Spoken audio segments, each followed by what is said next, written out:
Welcome everybody to the Layman's podcast. As per usual, you can cop us on Instagram and Facebook. We'll put up the links anyway. What else?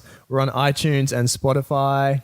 And thanks for tuning in. So today we're Jennifer Lane, PhD in architecture. Interior architecture. Architecture. Yep. And if I have to say, you're probably doing the coolest research that I've come across. Like, it's ticking all the boxes for me. So that's nice to hear. Maybe just give us a quick, a brief summary of what you're actually looking into, and okay, we'll get into it. Well, basically the whole point of my PhD is trying to understand how we can design habitats in a way that contributes to the astronauts' kind of psychological well-being while they're isolated and confined and just living on Mars. So that's essentially the gist of it. But then there's obviously a lot kind of to do within that. Yeah. So that's the topic, I guess. Yeah. I read a great analogy actually earlier when I was doing a bit of research, and it was like, imagine you're in a Winnebago with 4 or 5 of your friends, and you're driving for 6 months, but you can get out of the car, you can go and swim in a lake, you can turn up the music. Oh, that's probably a bad one, but you can wind down the windows. You can do various things, like whatever. Just imagine what you could do to kind of mitigate how stressful that would be. But in this instance, you're in a Winnebago for 6 months, confined to that Winnebago. Can't roll the windows down. Yeah, you can't roll those windows down. You can't get out of it. And I guess I kind of thought maybe your sort of part of this process is like, how sick can we make this Winnebago? Yeah, that's essentially it. Is how well can we design the Winnebago that the people inside aren't going to want to kill themselves after a couple of months? Essentially, that's the topic. Yeah, you got it. So Winnebago. What, I don't even know what a Winnebago looks like. Is that just like a VW like kind of van? Is it a brand of? Is Winnebago like a brand of? Yeah. Is it? It's an American thing, isn't it? I don't know. I don't know what I'm doing this for. What is it? Brain stimulation. It's just one of those caravan sort of things. Just a live-in sort of. Old people. Like a motor home. Yeah. Oh my God. Okay. So what kind of, first of all, I wanted to get into how do we know, do we have some idea of what the conditions are like or are going to be like. And there's various ways that we've been able to achieve that, and we've been able to monitor how people respond to certain environments. So I wanted to see what currently have we done to simulate Mars or space exploration type sort of habitat environments. I think the main ones are probably, International Space Station is obviously one where we can get a lot of data because that includes kind of some of the things that a lot of the others don't, just in terms of how well trained the people have to be. There's obviously so much physical and psychological kind of vetting that goes into that. But also Antarctica is probably the best one because, for 6 months of the year or so, Antarctica's in complete darkness and there's no kind of going in and out sort of thing. Yeah. So that's where, all of the research that I kind of read about, they're mostly using kind of Antarctica as a model and then projecting that. But then I guess there's also the Mars simulations that are running kind of all around the world to try to figure it out as well. Yeah, I came across some of those. Yeah. Yeah. There's what is the temperature in Antarctica? I could not tell you actually. Cold. But like Mars, really cold, Yeah, just cold. I think it's a good analogy, I guess, because there's no going outside without a lot of stuff on. There's kind of no direct communications with people you love. There's no kind of leaving for that amount of time. You're just stuck there with colleagues and trying not to get really annoyed at them, I guess. Yeah. Oh, wow. Yeah, I heard there was also one in Hawaii as well. The high seas in Hawaii. Yeah, that was it. That's one of the ones I've been. Somebody has agreed from the high seas who inhabited it, I think in 2016. They've agreed to be interviewed as part of my research. So that's pretty exciting. Yeah, that is incredible. How would you be conducting that interview? I think via Skype. All of the people that I want to speak to, because most of what's going on is in the US. So I think unless I can get some really good funding to go over there, then it'll probably be a bit of Skype. Yeah. All right. Ooh, a nice trip to Hawaii. Yeah, well, that would really suck. Nice, yeah. I might just have to do that. And then there was one in Russia as well. Yeah, is it the Mars 500? I think it's just called. I was discussing it today. I can't believe I've forgotten.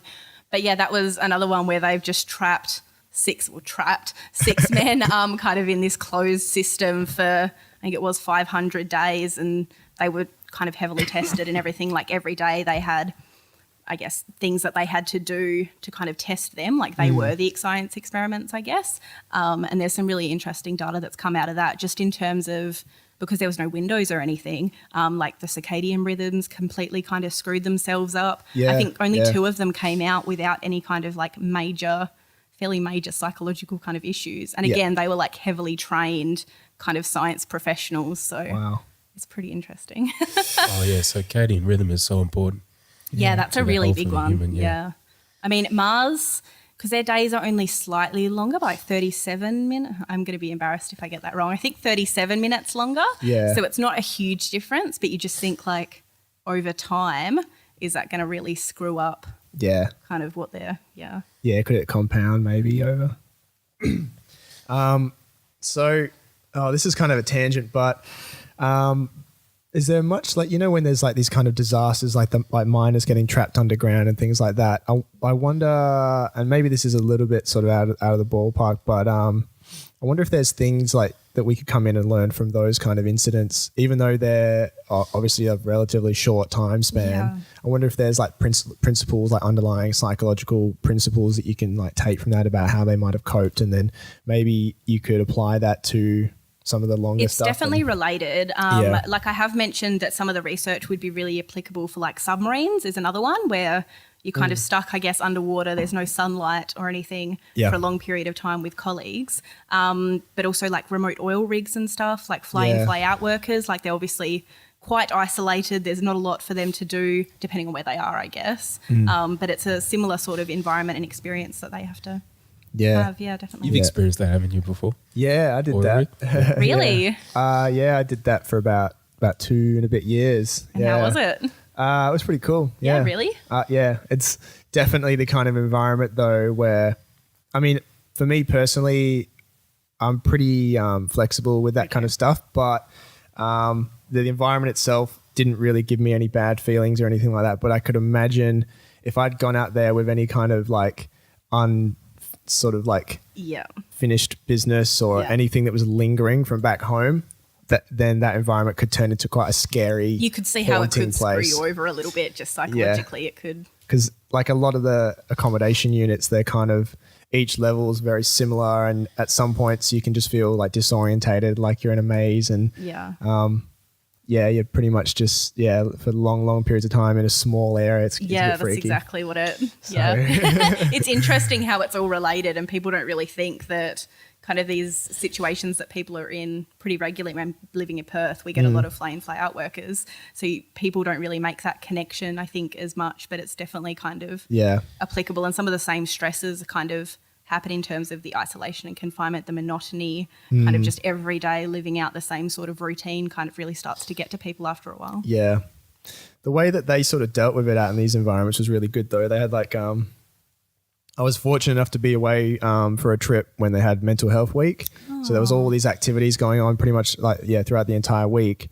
And there was definitely, so that was obviously like representative of like real conscious efforts to try and promote positive mental health in that environment. And I felt not necessarily like directly closer with the people around me, but in just in this kind of like, I felt like basically I wasn't really interacting too much with quite a few people because I was sort of sticking with my work group and maybe some of the people I deal with on a regular basis, but I felt comfortable around strangers in a way that I'd never felt before. Like nice. Back in it, like if you're just in like a movie theater or somewhere public, like having, it was probably due to the fact that I was like watching presentations where people were getting up that I didn't know, and they were really opening up about like their experiences of mental health and stuff. It kind of took it to another. Well, I guess you realise that all these people kind of surrounding you are having this really joint experience. So you've got something that's so kind of similar to all of you. You kind of have to relate in a way. Yeah. Some way. The stakes are probably higher as well. Oh yeah. That is all. Yeah. Yeah, you could see the cracks sometimes with different people.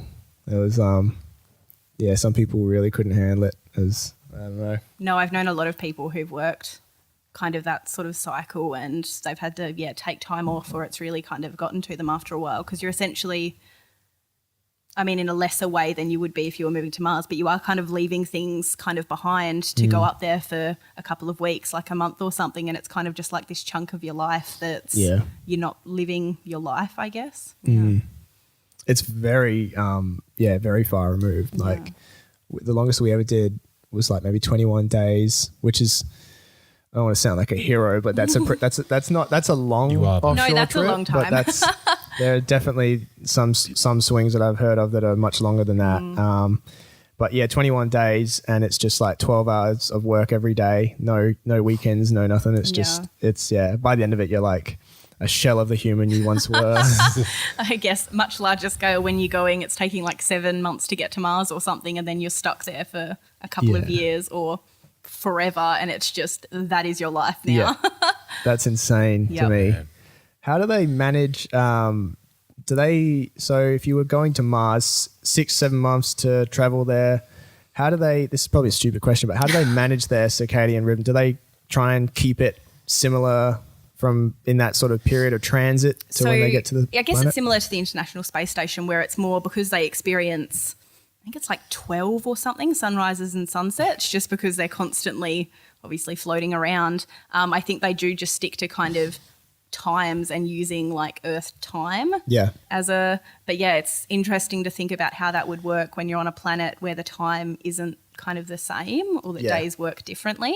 So I imagine in transit they would just use kind of the 24 hours, but then it gets interesting when you're looking at 24 hours, 40-ish minutes. It's starting to get a bit off. You maybe have to use artificial light, like UVB lamps or infrared lamps. To just simulate. Well, they've done that actually. The Halley, I think it's the Halley 6 research station in Antarctica, that was fit out probably quite a few years ago now, but they've done something, I think it was Philips designed these lights to put in kind of their little sleeping pod things that have like curtains. And basically the way they work is that during the, I guess, Antarctic winter, when there's just darkness, they'll simulate kind of your sunrise and sunset. Yeah. So that's I think a pretty big one that should be incorporated into any sort of Mars habitat, because they won't have windows. So what have the results been like from some of these simulated environments? Like how have people responded to the environments? What's been positive about the habitats that they've been living in, and what's been negative, and how's it affected them? And well, I think in general, especially people who go to space, they say that it's just the most amazing, like you just gain this kind of sense that the Earth is such a small thing and we just all need to get along. And you read some of these quotes from astronauts where they go, you just want to pull it. I don't want to quote directly, but it's something along the lines of, you just want to take a politician up there, point at the world and say, look at that, you fucker, or something. It's that direct, where they're just saying viewing the Earth from far away, you really appreciate just how precious it is and everything. So I think that's probably the most positive experience that they have, is just they realise how important the Earth is more than anything. Yeah. But then to the negative of that, like you read some of the astronauts' journals, and I mean, these are people who've undergone so much psychiatric testing to make sure they're kind of okay to go. They've trained to be astronauts for 10, 20 years or something. And then they spend 6 months up there and they're writing in their journal saying, I've had enough. I want to go home. I feel a bit depressed. Like I just want to be in bed having dinner with my family or something. Like it's just a lot. So it's such like a big spectrum between some really great feelings kind of looking back at the Earth, but then I just want to go home. Jeez. Yeah, there is something special about Earth. Like I feel like it's pretty great. If I did one of these trips, I would miss it like deeply. I think nature just, as if it was my mother or something. You know? It's Mother Earth in a larger kind of sense. Yeah. No, I guess like the whole nature and just fresh air, like in the Mars 500, the Russian one, I think that was one of the things the men discussed, like the biggest things, because it was 6 guys trapped in not a large space with like fairly closed systems that apparently just smelt after a while. Like it smelt like men. Yeah. And because there's no showers or anything, it's kind of, some of the men started to develop like quite intimate relationships with their plants, not in a weird way, but they just started to really start to appreciate like growing plants. And that was like if a plant would flower, they would get really excited about it. That was their kind of biggest hobby. Yeah. It's interesting. where your mind goes when you're in these kind of like isolated environments. Like, you know, it seems like nature's like a recurring theme for sure. Definitely. You know, I kind of did like a thought experiment before and really put myself into that environment mentally. And then, straight away I was thinking about some of these amazing hikes that I've been doing recently and throughout my life, and just wanting, like really deeply craving to be in that environment, and just then pulling myself out and be like, oh, I can breeze, and just things that you take for granted. It's like you wouldn't feel like the warmth of sunshine and things. And I think a lot of them have said like they just want to feel like a nice fresh breeze or feel grass, or there's just all these things that I guess you'd be missing. Even traffic noise. Even traffic noise. I'm sure some of them have said as well they would rather just be living out their mundane earth lives at that point. It's just there's so many things you take for granted that... Could you include like some sort of earth noises over the speakers? I've considered... Like peak noise or anything like that? I have kind of considered, well, in my honours thesis, I did like the same topic. So it was kind of to a lesser level where I didn't interview anyone. I kind of just read all these journals and thought, well, based on these, this is what I think a habitat needs to have. And I did kind of consider that, like that travel time is a really big one. Because obviously in the real world, you have your workplace, you have your home place, you've got a bit of transition time in between to kind of sink in and out of those. Yeah. And then on the weekends, you don't go to your work. Like it's something you would avoid pretty heavily. Whereas I guess with an astronaut or a Mars habitat, you're just constantly at work. Yeah. So I think travel is one of the like big ones where I'd kind of designed these hallways in a way that where it felt like you were traveling faster and further, that you were getting some sort of feeling that there was like speed and time happening. Yeah. So that was that was a big one. Yeah.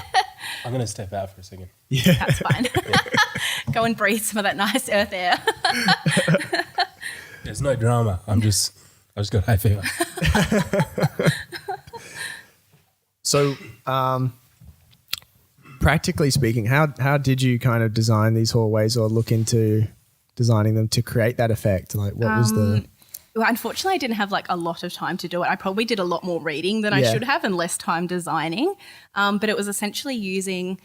I mean, the way that you can create spaces, especially now that like technology is becoming a big thing where you can use things like kind of lights and virtual things to kind of create experiences and places. Yeah. But my idea was to just use kind of... I looked at, I guess, traffic and things moving fast, and you've kind of got that Doppler effect going on, and just the idea of like horizontal lines and movement as being a thing. So just designing it in a way that it had some sort of lines or lights that perhaps moved in the opposite direction than you were going. So you could feel as if you were like moving fast, but then taking the same amount of time. Yeah. If that made sense. Like it was quite kind of theoretical and like, this is roughly what should go in there. It wasn't, I don't think it would be NASA approved. But hopefully with the PhD, I'm really hoping to kind of integrate some like other kind of professional opinions and talk to engineers and industrial designers and kind of say, well, this is the problem. This is how I would solve it.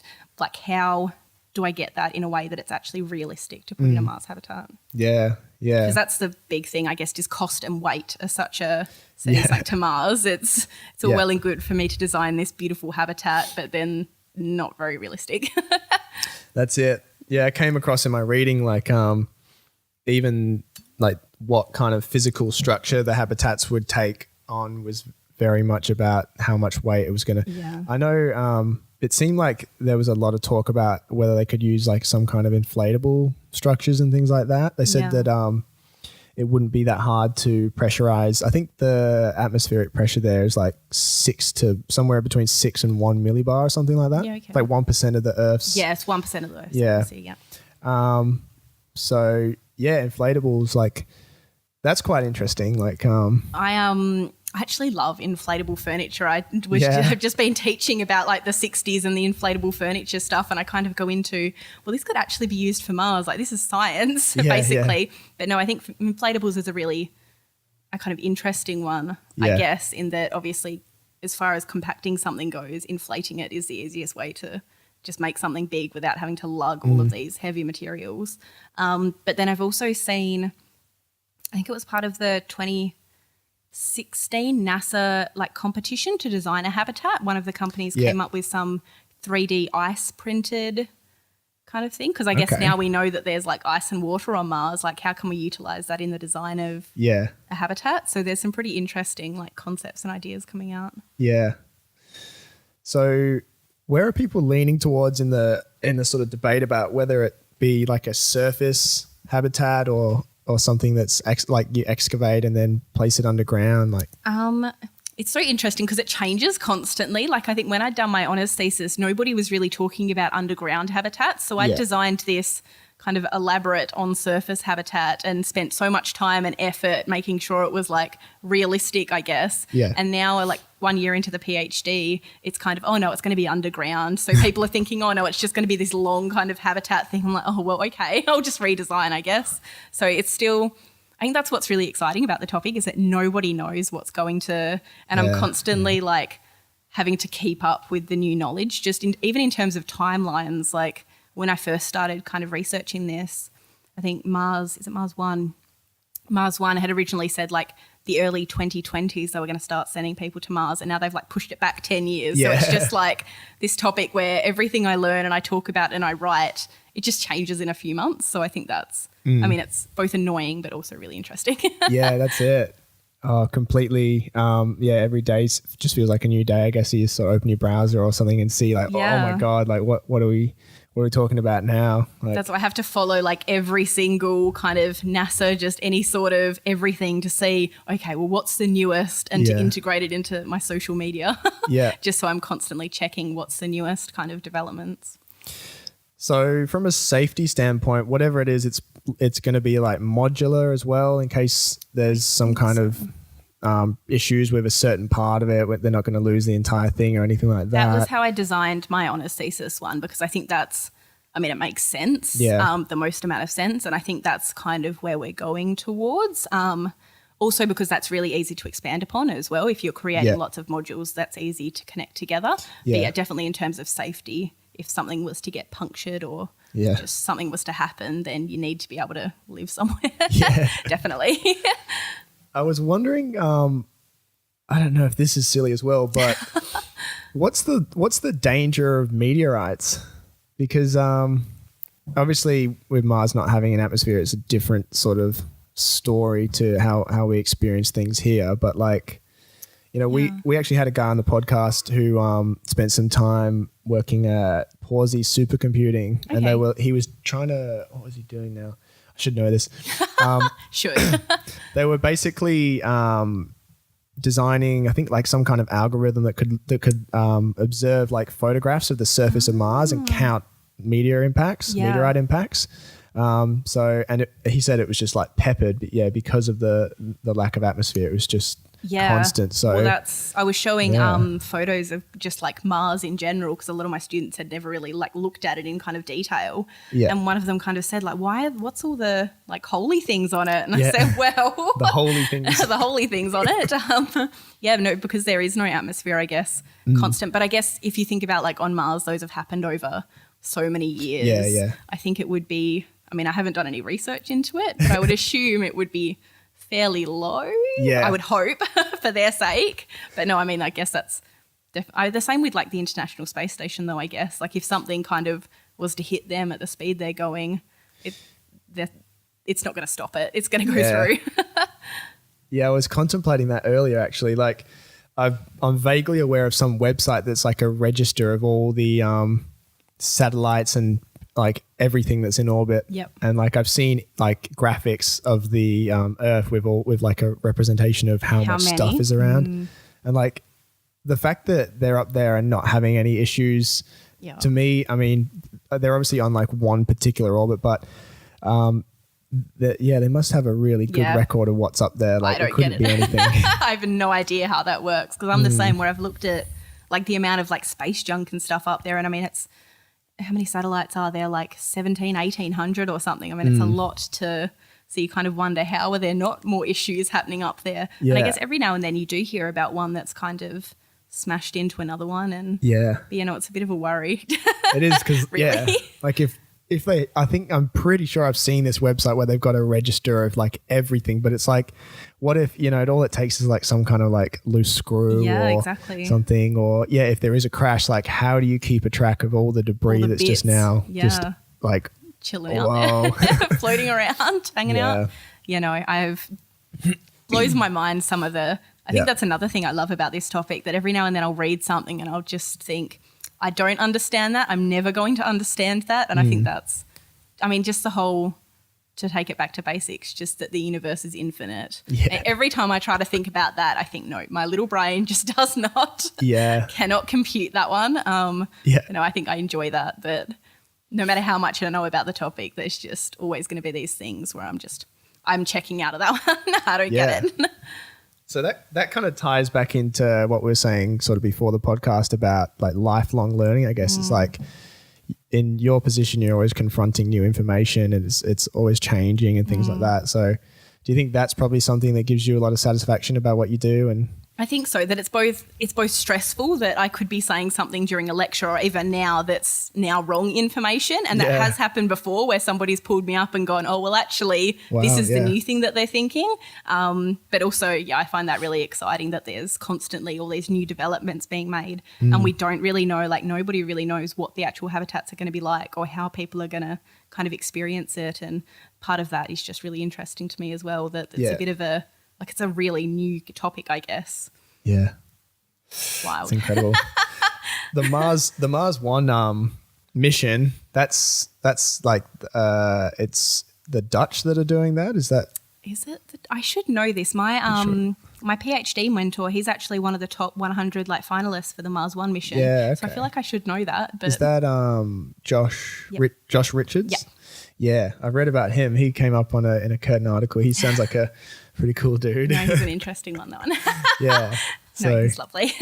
So he did physics at Curtin and then went into the military. Yeah, so I think he did like fly in, fly out work for a while. Yeah. And then, went into the, I think, British military and then became a comedian or some sort of order in that. But no, he's done a few different things. But you kind of look at it and you think, oh, well, that's why he's a really good candidate, just like all of those different things where you think he's got the science, he's got the kind of like background of being in life or death situations and being able to handle it. Yeah. And then he's got can get along with people and can make light of a situation. Yeah. And he's like the guy that you would cast as a lead in an action movie, basically. Yeah. I'm sure he'd love to hear that. Yeah. Don't let him hear this.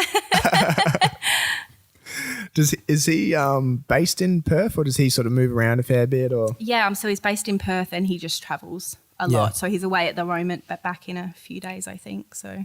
And then being on the shortlist for the Mars One mission, like, is there a huge commitment there? Is there a lot of training that he's going through, or are they still sort of in the phase of just trying to work out who they're actually going to start to train? So that essentially is that.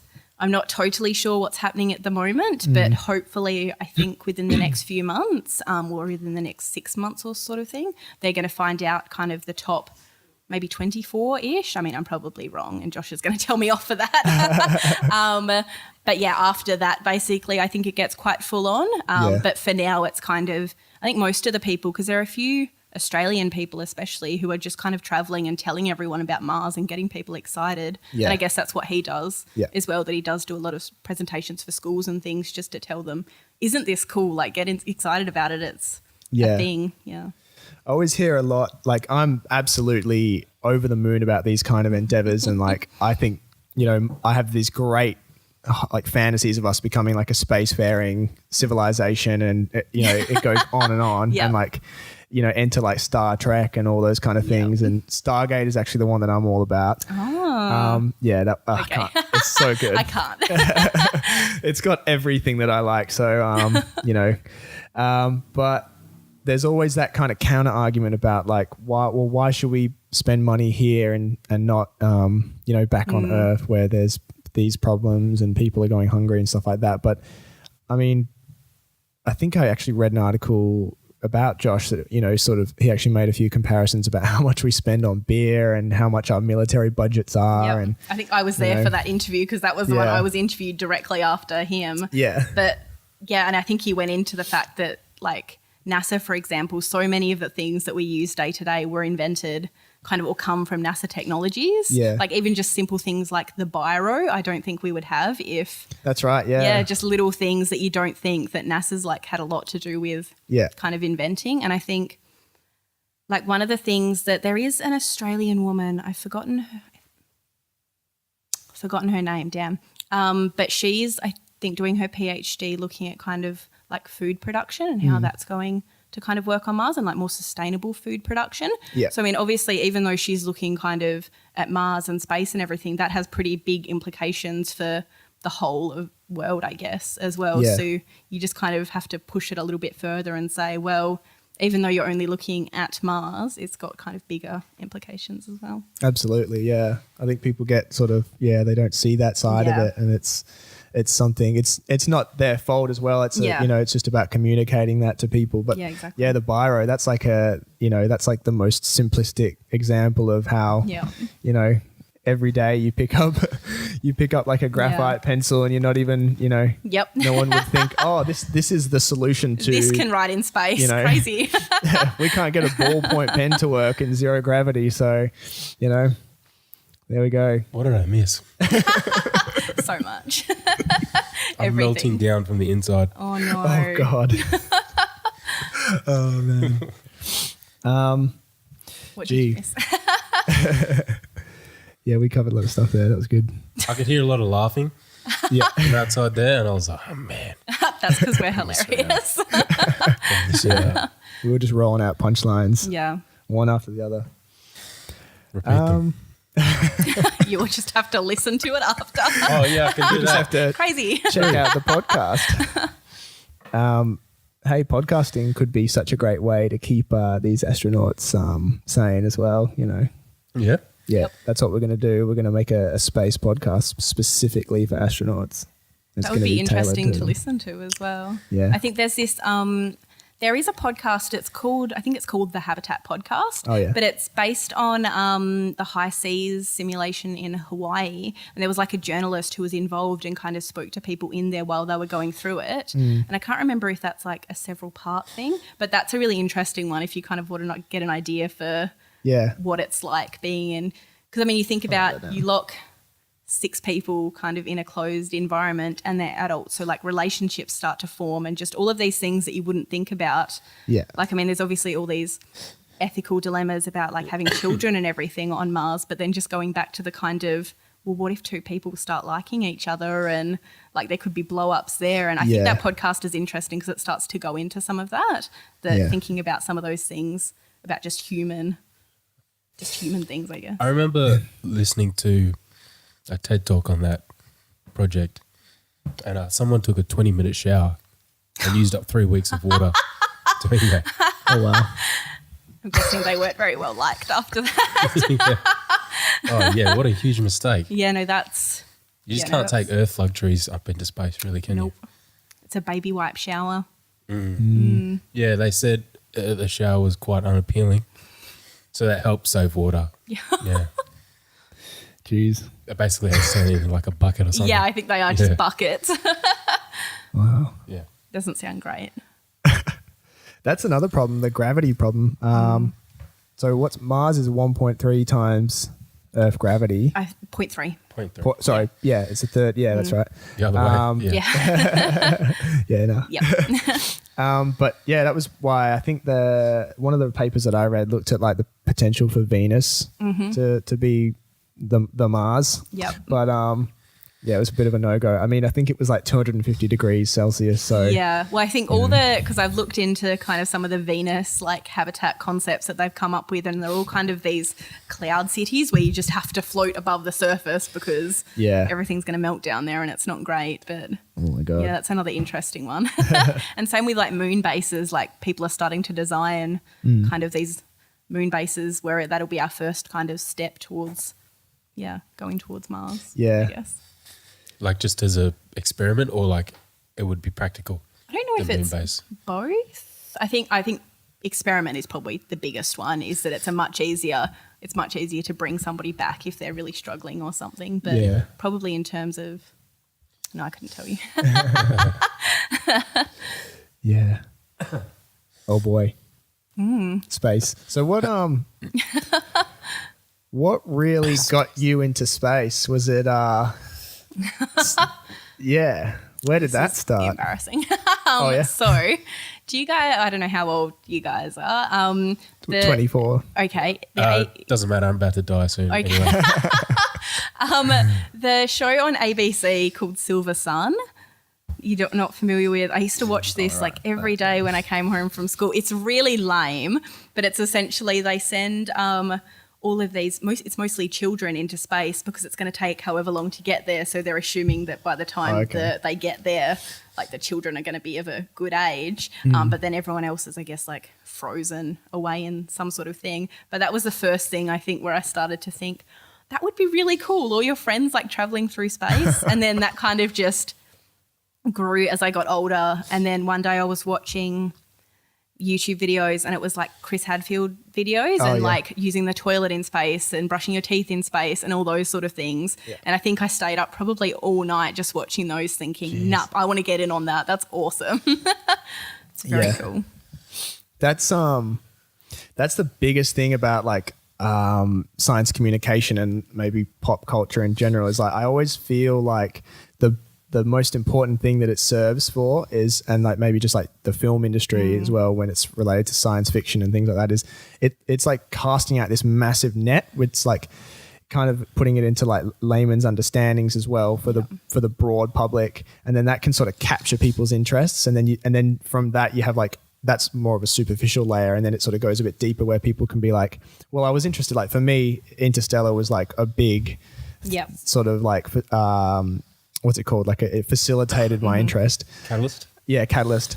And then it sort of went a bit deeper than that. And I started looking into like I started reading Carl Sagan and Michio Kaku. I read some of his books and started getting closer to the actual practicality of it and stuff like that. And then it's just gone deeper and deeper and deeper, you know? So it has a really useful social utility of like sort of introducing people to these crazy ideas. But I think his things are great, like because they're kind of, he's really, I mean, not dumbed it down because he's showing you exactly what happens, but it's just things that happen in space that are just interesting. I mean, how do you use the toilet in 0G? Like I showed my students today a video on how to use the toilet, how water kind of works. He was just wringing a cloth and then kind of sleeping and how they sleep as well. And it's funny that those would interest kind of my, 8-year-old siblings, but then also adults today have been watching them and being like, that's cool. It's just something that is kind of inherently cool and everybody finds it cool. So that kind of ricochets onto people wanting to know more and getting into that field. Yeah, the mundane things become really interesting. Just the things you would never, like there's a whole video I think on one of them making just a peanut butter and jelly sandwich, and it's just like him having to Velcro the bread down to a surface so it doesn't float away, and it's just all these little things that you would never think about that are just like mind-blowing when you think about how their days must go. Yeah, reality just turns upside down. Yeah, it's you have to completely off. Yeah. I mean, just having to, like, obviously going to the toilet, having to watch to make sure things don't float away. Like, that's such hilarious for us to think about. But then you start to think about these are highly trained, like, well-educated astronauts, and they're kind of up there wrestling with shit. Yeah, with shit. Like, they're having to kind of clean it with baby wipes off the walls because they've missed things, and it's just, it's so funny to think about. Some nightclub bathrooms look like that, though, anyway. That's it. Yep. Gross. That's true. No, that's actually one of the, because I have siblings that are, oh God, how old are they? Like 9 and 12. And I make them sometimes watch the International Space Station fly over. And the way that I first got them to actually be interested in it, because it's quite like an abstract thing for children. I guess they don't fully understand why that's cool or why that's really interesting. But I pointed to it to my little sister and I said, there's astronauts up there that could be pooping right now. And I think that's just the one way to get through to kids is throw some poop jokes in there and they go, oh, that's awesome. Right above us. Yeah, exactly. Floating around, poop floating. Just interesting. Yeah, and that could spark a lifetime of interest. Yeah, exactly. Well, yeah. That was probably the first video I saw and it clearly has for me. Yep. It was only over the weekend that I actually consciously looked up and found Mars and was like, That's Mars. That's the one. Yep. And when you actually see it, you're like, oh yeah, I can actually tell almost that it is. Like you sort of look at the other star, or you look at the stars, and you're like, oh yeah, it's definitely a little more got like a reddish hue to it. It is definitely red. Yeah, definitely. Yeah. With your just looking up into the sky. Yeah. I could see it really clearly. That was it is. Saturday night. I've got this great app. Is it Skyview or one at the It's one of those. Yeah, it's called Night Sky. Yeah. Okay. That like one of those augmented reality ones. Yep. Like I've shown you this, haven't I? Like you're just looking around. That for people. Yep. That is like. I love impressing people with that. Yeah. That's where all of the planet knowledge that I have and knowing where the planets sit, it came from one of those apps. Yeah. I'm not a genius when it comes to any sort of astronomy, but I can very easily impress people now because the planets don't change that much night to night. They kind of move over time, but I can generally look into the sky and say, that's Mars, that's Venus. And people are thinking, you're a genius. And yeah, I am. I'm really smart. That was pretty much exactly how it happened. I just downloaded the app and was just like playing around. I was like, Mars. And I like kind of looked up and I was like, oh yeah. Oh, that's him. Great. People used to have to just draw that. And they're just like, I think that's it. Yep. It looks like my drawing. Kind of. Oh, we've come a long way, hey. Yeah, I have. Yeah. I've Everybody. contributed, yeah. Yeah. It's pretty crazy to think though that at some point we used to think that everything revolved around us. Like, ooh. I mean, why wouldn't you think that though, really? Yeah. No embarrassment there, I would think that. Yeah, without the collective consciousness, the internet, etc., I would have no hope really. Yeah, no, this is another embarrassing one. It wasn't until I was like 18 or 19 that somebody told me, or I figured out, here we go, that the moon doesn't emit light and that it's the sun. I was embarrassingly old when I worked that one out for myself because maybe that was just me being stupid. But why would I think that? Yeah. I guess instinctively you look up, that's bright, so that's it's light. light. Yeah. I mean, I didn't think it was cheese, so I guess I've got something on some people. Wait, what? I guess It's not cheese? It's not cheese. Ooh. Yeah, I watch Wallace and Gromit. I was going to say that's. Yeah, no, it's Spreading not, misinformation. It is, yeah. It's unfortunate that. Yeah. Yeah. Wallace and Gromit got me thinking that people were made out of clay Yeah. and that everyone moved in This stop is what motion. it is. Carl Sagan, Neil deGrasse Tyson, Wallace and Gromit. Yeah. Just all the most inspiring That's it. science communicators. That's the essential. All you need. Wallace was a genius, so Well, yeah, that's one of my. What's their movie where it's the one where they build a rocket and go to space? I still watch that regularly. Whatever that movie, what's it called? not sure. Is it just the Wallace and Gromit movie? Interstellar? Yeah, it might be. It's Interstellar. I remember the one though. Yeah. Yeah, no, I still watch that movie and think, I love this. I love space. It's just a fun rocket. Have you seen the Cosmos, the Neil deGrasse Tyson rendition on Netflix? I don't think I have. It's a really good one. I might have to watch that. I Yeah. think I've seen like most space movies and things people tell me about I've generally watched, but that's actually one I haven't Yeah. gotten into. What's like the standout space movie that sort of, the last few years for you?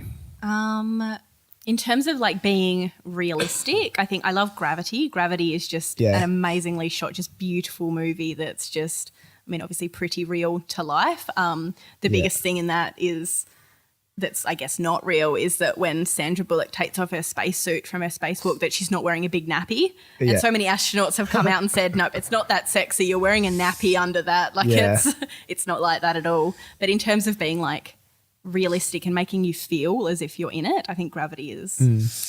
Then The Martian, because I guess that's a lot about what I'm looking at is astronauts going a little bit mental. Yeah. No, there's a few. I think National Geographic's Mars series, that's an amazing one as well.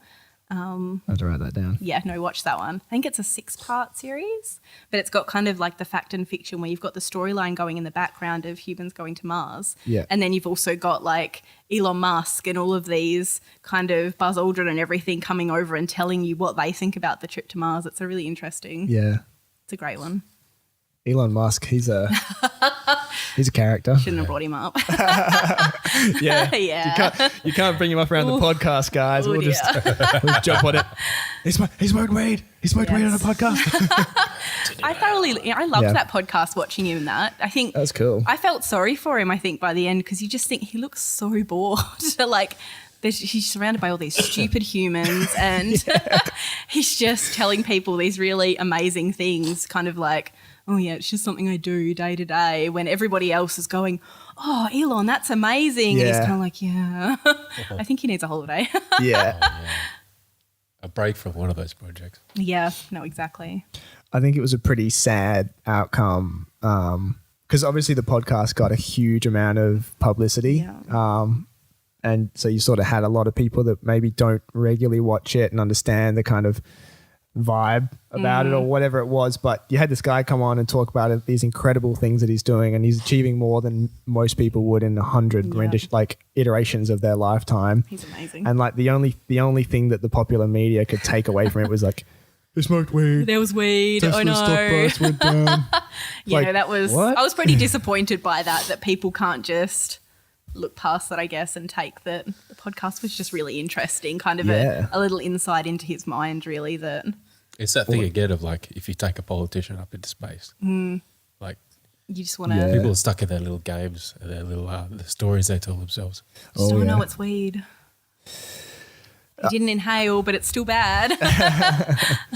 It was funny, like right from the get-go, they were talking about digging out those tunnels, and he was saying like it would be like these kind of sort of like modular tunnels that would be like the skeleton of a snake. And I was like, okay, here we go. We're like examining his mind now. We're going in there. We're going in. I just loved that he's kind of talking about it, like the tunnels under LA, and then he said something about, I don't even know if it's going to work, but I'm going to do it. Like he's just kind of doing it for fun. And then it's like, well, who do you ask to dig tunnels under LA? He's like, I don't even know. We just figured it out. Like it's just digging kind of tunnels under a major city is just something that he does. Like doesn't even think about it. Just, that might be fun. Like he can solve traffic problems. Sure, let's just do it. No, he's a fun guy. Yeah, earthquakes. Yeah, it's fine. Yeah. Yeah, what a great dude. Yeah, interesting. It seems like setting up a space company is like a popular thing to do if you're a billionaire now. Like I think Jeff Bezos has got his and Richard Branson and stuff, but it's good that there's that pressure to do that, and getting reusable rockets, that's a massive step forward. If you've done everything on Earth, then like the only choice is to if that's that's what I think it is that they're just so bored of Earth. Just let's look up there now, and I want to go up there. That's great. 100%. And then just super resourced. I reckon Elon Musk probably like slung his car out there and was like, I'm gonna like some kind of crazy elaborate game of fetch. He's like, I'm gonna get that car back one day. I'm gonna go and get that. I would love to know exactly what he was thinking on that one. They should have gone more into that on the podcast. I would have liked to have heard his thoughts on. I totally forgot about that because it's so many things happened since then. There's new Elon Musk news coming out every day. Yep. I didn't even think it was real when I saw the photos. I was like, what? It didn't look real, did it? No, it didn't. I agree. Like, what is this? There's so much stuff. That's what seems to be happening more and more is like news seems to be breaking.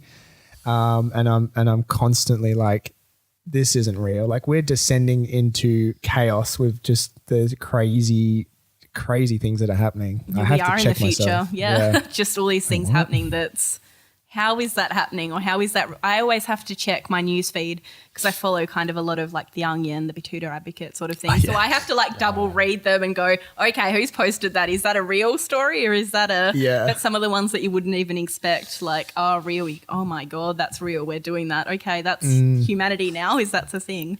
Yeah. Scott Morrison having a lump of coal in our parliament. The fact that wasn't satire. Some of the Uncle Tony, just every time Uncle Tony is said, I always get a bit of a giggle. I don't know why that's so funny. I thoroughly enjoy those pages. Yeah, they're great. Those Batuta guys, they're the best. They're very funny, man. Yeah. Shouts out. I don't know them at all, but shouts out. Can we come and chat to you? Come on, guys. I'd love to. I'd love to get them. Don't they? Yeah. I think so. Damn it, everyone has a podcast. Yeah. They're doing a tour around the country, and as soon as I found out, I messaged them because that's what I do. ask anyone and everyone. Like I'm so bold with how I'll approach people because it's like I'm not afraid. Why not? Yeah. For it to get a no.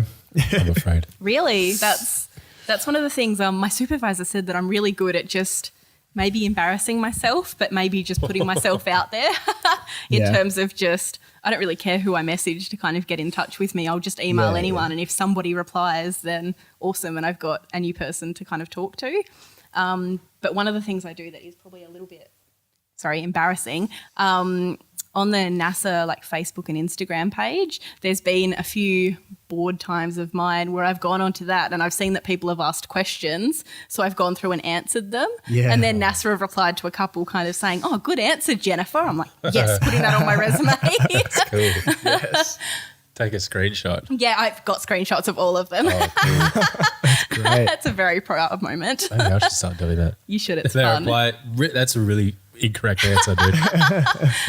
Just stop. No, it feels good to have like somebody just, obviously it's just their marketing team, but somebody from NASA told me I had a good answer. That's a good like confidence boost. So maybe I don't have any shame that I'm willing to do that sort of thing. That's really cool. It's fun. So where would you like to go with your research? Like what capacity would you like to take that to? And, you know, what's your like 10-year or 5 to 10 to 15-year vision about, you know? I don't really have, at the moment I just want to finish the PhD, and if I finish that then I'll be thrilled, but I have no idea. Kind of I've got people saying to me, oh, are you going to go work for, like, are you going to try to work for NASA, or are you going to try to do this? And I honestly don't have any sort of plan. Like if somebody was to ask me to work over there, I would in a heartbeat. But if I just get some sort of job where I'm focusing on even just like workplace interiors and kind of applying some environmental psychology to that, then I'd still be pretty happy. So I just try not to have a plan and just do what happens in the moment. But yeah, I mean, if I had to say what I want to be doing in 10 years, I would like to be designing a habitat for a big company. I would like to be in charge. This may be an aside, and you might have talked on it already, but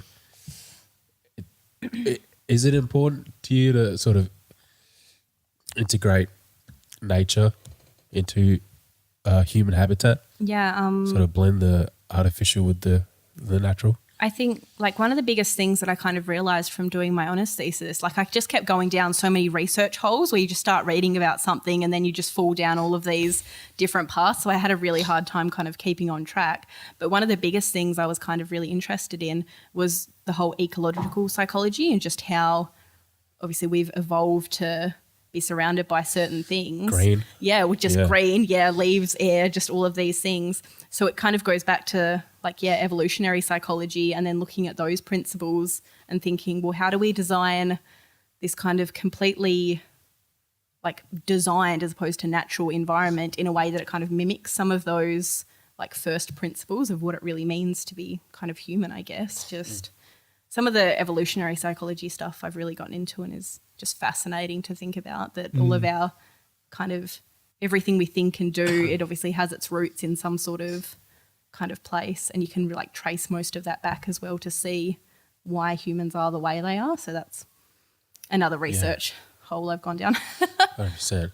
I've read studies how it's like just increasing the amount of foliage in a living space, more trees, can just improve the well-being of the population. Yeah, definitely. Yeah. And I think I've kind of come to that conclusion just apart from research, like aside from research, is just realizing that I just like hiking and I like being outside. And isn't that crazy that as a human who's evolved to be on Earth, that I like inhabiting natural earthy places. But then I think that's becoming like a bigger thing just in design in general, where we're increasingly kind of going towards evidence-based design.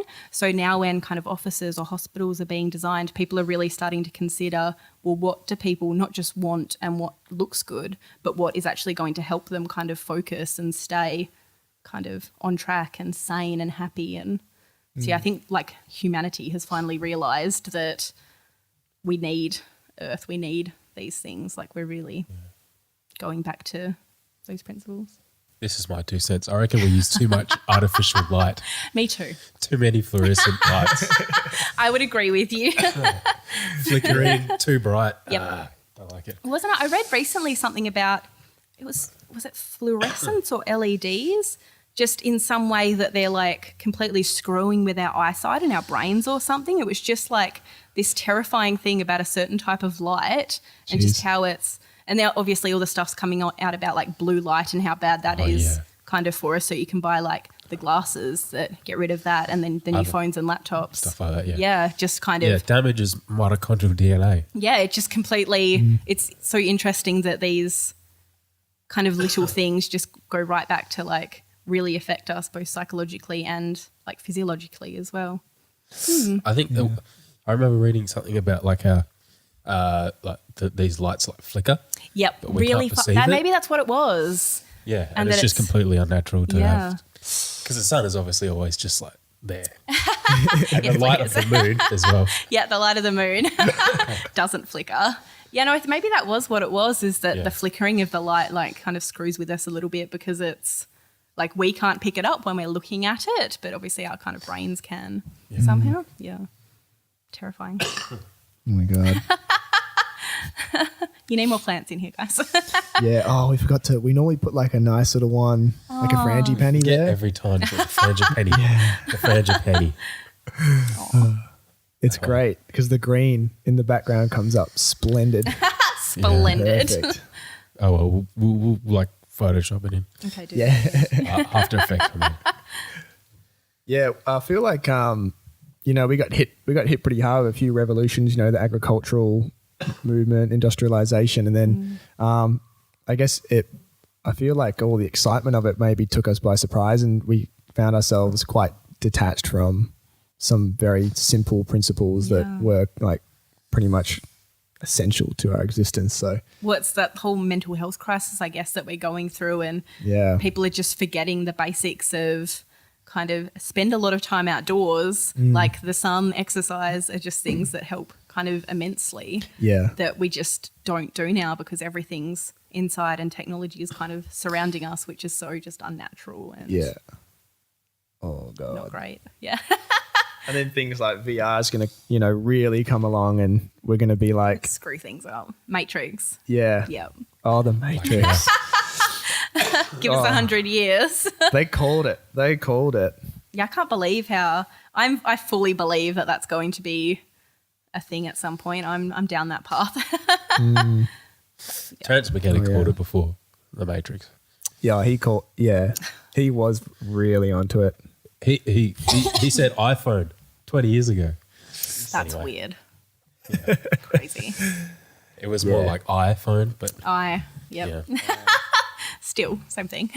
Steve Jobs, he has a lot to answer for. No, he doesn't. Oh, no. He's R.I.P. He has nothing to answer for. He borrowed ideas from Terrence.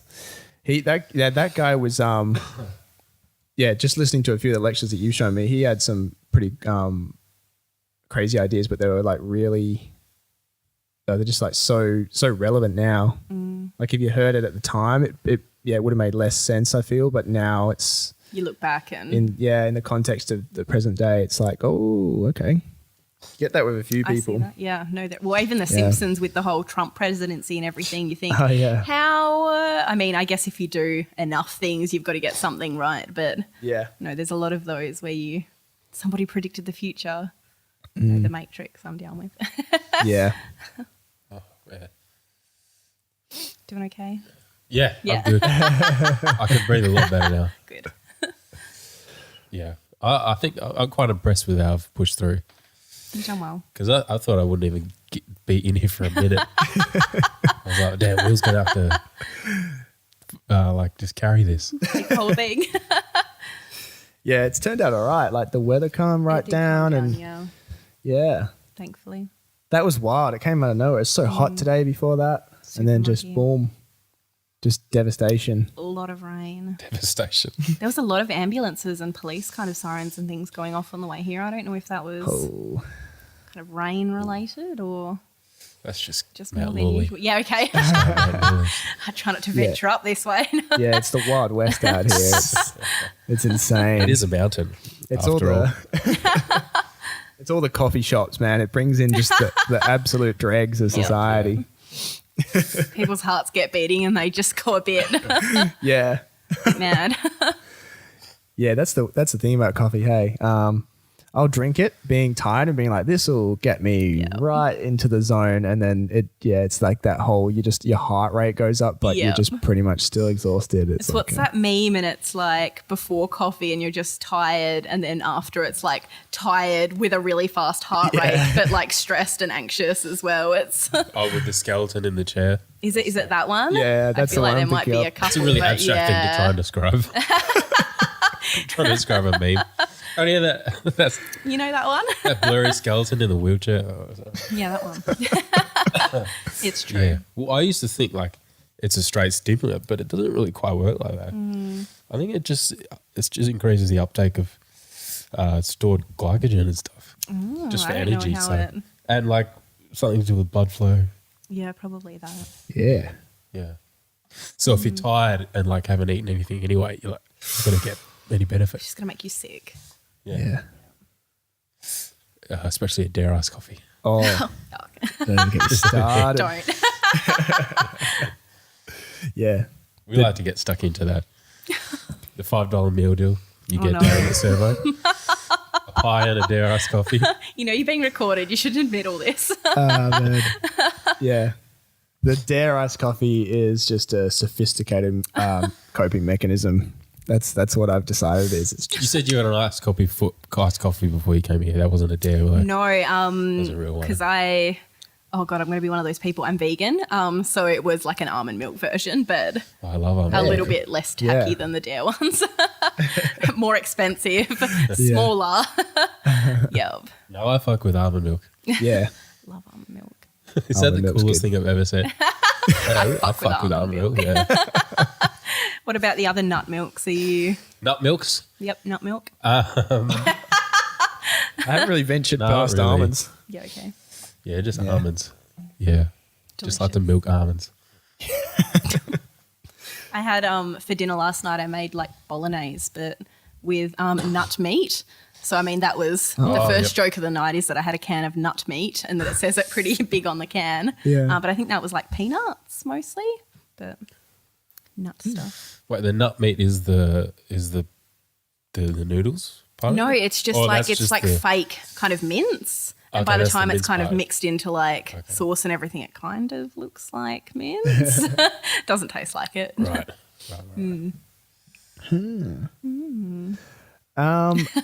If people want to keep up with your research and what you're doing, what's the best place for them to go and have a look? Probably either LinkedIn or ResearchGate. I mean, technically I have LinkedIn. Technically I have a website, but it's kind of been under construction for like 6 months. Oh, yeah.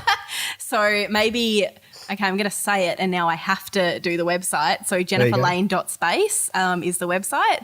And hopefully by the time this comes out, it'll be a beautiful website where you can contact me and read things. There you go. So there. That's it. You set yourself a challenge Yeah, now. now I have to do it. I'll be up all night now. Yeah. Brilliant. Yeah, get ready for the website traffic. Yeah, great. Yeah, it's going to be coming in. I love emails. That's fine. Yeah. Is there anything we haven't covered? Because I feel like, I probably always have this feeling towards the end of a podcast, like this burning desire to be like, oh, is there anything we haven't done? But is there anything you would like people watching to know if they've tuned in and been really interested in what you're doing? No, not really. I think that we've got given them through the it. interesting bits, so I don't want to bore them with any of the more. Yeah. Yeah. We've given you the fun stuff. There we go.